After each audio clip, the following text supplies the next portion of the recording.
This is Autoline Daily, the show dedicated to enthusiasts of the global automotive industry. New car sales in the U.S. market shot up sharply last month. The SAAR, or Seasonally Adjusted Annual Rate, came in at 14.9 million, the healthiest it's been since January, and much higher than the 13.2 million that it hit in September. Automakers sold over 1.1 million vehicles, and some automakers had a spectacular month. Ward's Intelligence says sales were up because inventory levels are increasing while prices are a bit lower.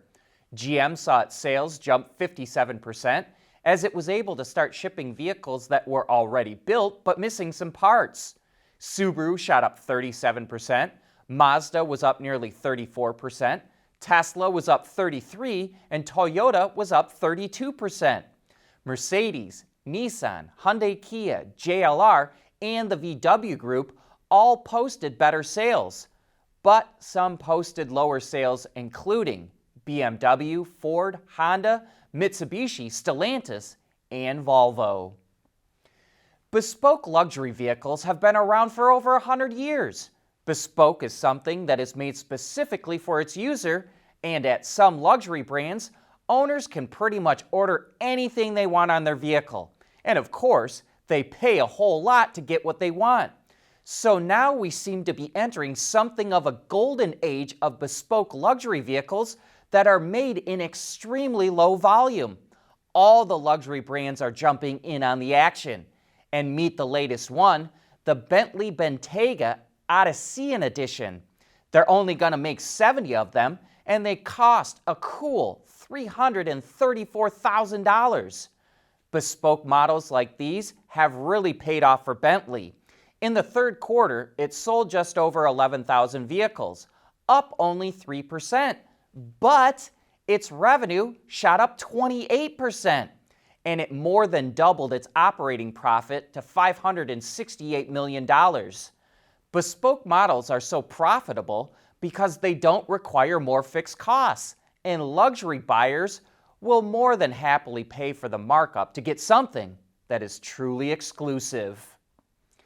More management changes at Ford today. Joy Filatico, who was running Lincoln, is retiring and will be replaced by Diane Craig, who was running Ford's International Markets Group. Stuart Rowley, who once ran Ford's European operations, and Stephen Armstrong, who ran operations in India and South America, are also retiring.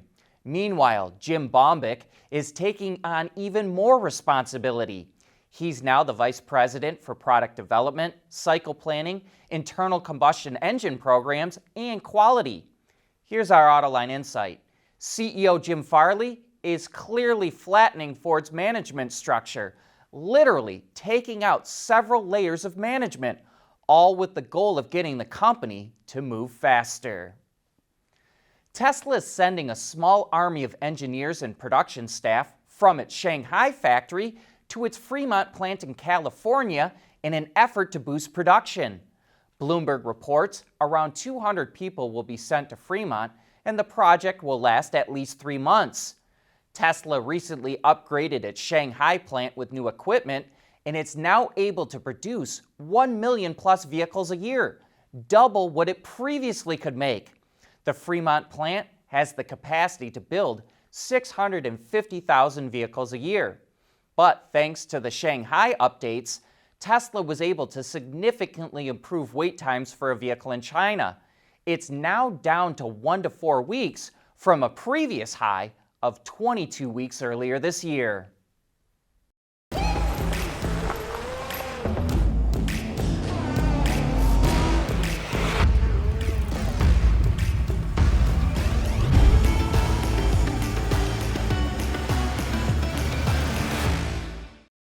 We want to know what drives your testing. OTA, connected car, diagnostics, remote testing. Intrepid Control Systems is here to help you work from anywhere. Intrepid Control Systems, driven by your data. Honda says it wants to help create a society where everyone has stress-free access to the freedom of mobility. So starting this month, it will test a couple of autonomous vehicles in Japan. And what we find most interesting is that Honda is taking a similar approach to Tesla to understanding the vehicle's environment. Rather than LiDAR and radar, the vehicles will only use image data captured by cameras to determine the best route, and it will do this without the use of high-definition maps. This tech will be demonstrated in a small vehicle that can hold up to 4 people and will still have a safety driver on board. But the future plan is to use it in a small ride-hailing pod-like vehicle that might only hold 1 to 2 people and will be able to understand human-like phrases and gestures. The other vehicle Honda is testing is kind of like a robot servant that follows you around like a dog. It can hold objects or help guide you to your destination, even in a crowded area. It's able to recognize and remember distinctive characteristics of the user, so it knows who it's following. Honda says it hopes to have technologies like these available by 2030. The SEMA show is all about showing people just how crazy they can go with their car, truck, or SUV. But soon Toyota truck buyers won't have to do much modifying at all to hit off-road trails with confidence. It's going to show off a tricked-out version of the Tundra called the Trailhunter that previews a future trim line for its trucks, which will be designed specifically for overlanding. Toyota says these will be highly capable trucks with trail-ready components straight from the factory. I think we can expect to see similar features to what's displayed on the show truck, like a Trailhunter-specific suspension setup, skid plates, roof rack, new bumpers, unique wheels, and off-road tires. No word on when we'll see our first production Trailhunter truck, but Toyota does say it will provide more information next year. Speaking of SEMA, we're happy to see that there will be a lot more electrified vehicles at this year's show. Feels like an EV might be harder to modify than your typical ICE vehicle, but Ford is demonstrating that might not be the case. Since EVs like the Mustang Mach-E GT already have gobs of torque, tuners focused in on cosmetics. This one features a new front lip, custom spoiler, new fender arches and flares, and even clear wheel covers to fit over the custom wheels. Or it shows how you could go in completely different directions with the F-150 Lightning. The race support vehicle is ready for an off-road rescue with underbody skid plates, Raptor wheels, and a roof rack, while the Swiss Army Knife Lightning is ready for some low-rider cruising. And we think this hybrid Maverick looks like the perfect parts truck for any shop. At Schaeffler, we pioneer motion. Electrifying mobility. Manufacturing smarter. Reducing CO2 emissions. Making energy production clean. Schaeffler pioneers motion to advance how the world moves.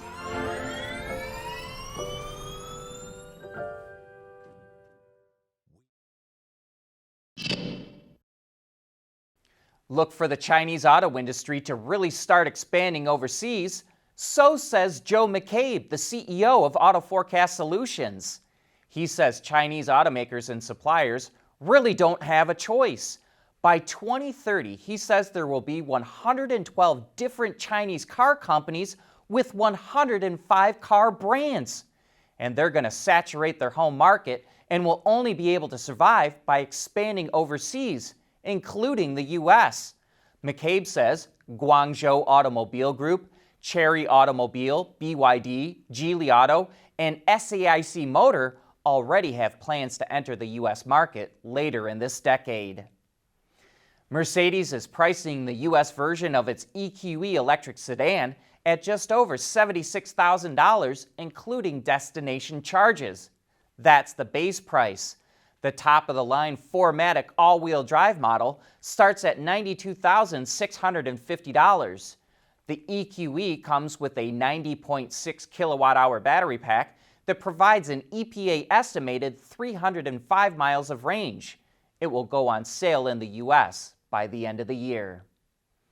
Have you ever had an idea that you thought would be perfect to sell to the automotive industry? Maybe you have, but you really didn't know how to get it going.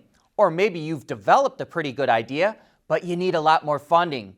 That's what the annual Global Automotive and Mobility Innovation Challenge is all about. They call it GAMIC. Think of it like a Shark Tank for automotive startups. They're taking applications right now, and there's no cost to enter. And it doesn't matter what your idea is: manufacturing, materials, cybersecurity, simulation, hardware, software, whatever. GAMIC is just looking for good ideas. It's sponsored by the SAE and the Michigan Innovation Center, and they'll help you get your ideas in front of the people who can fund it or even buy it. Check out the link in the transcript or description box and get your application ready. The cutoff date for entries is December 18th. That's it for today. Thanks for tuning in.